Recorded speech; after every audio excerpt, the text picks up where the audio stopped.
Moss won me over instantly thanks to its adorably cute and to-scale mouse heroine, DualShock-fueled precision controls, and charming world design that lets you exist as a human-sized guiding hand inside a rodent-sized world. And outside of minor technical annoyances with PSVR itself, it never erased that initial joy when its literal storybook ending came 4 hours later.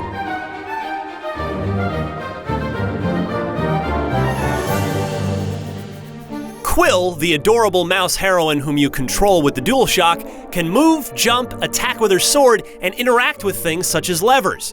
She even has a couple of timing-based attack combos that elevate the fighting above simple button mashing, though you'd never mistake Moss's combat for, say, Bloodborne's. You'll face a few different enemies during the adventure, and while they're never particularly dangerous individually, things get enjoyably hectic when their numbers start piling up and the various enemy types attack you simultaneously.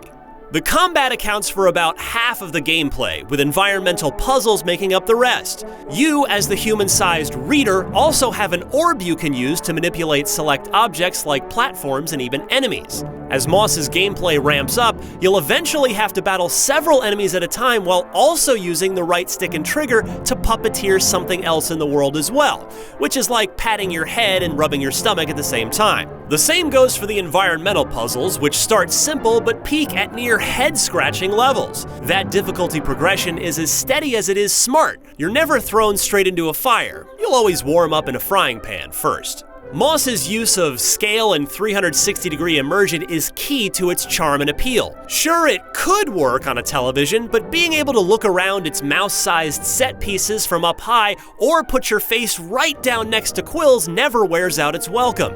Looking up at the forest's tall trees and down at the tiny medieval-style architecture makes me feel like a benevolent Gargamel peering down into the Smurfs' village.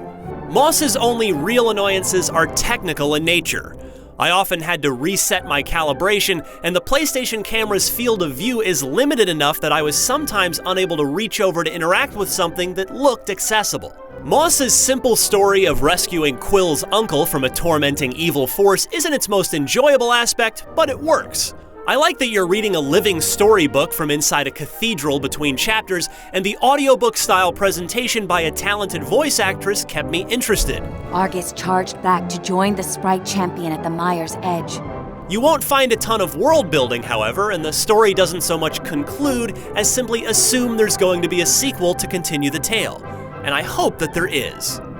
For more great PSVR games, check out our review of Super Hot VR and Super Hypercube.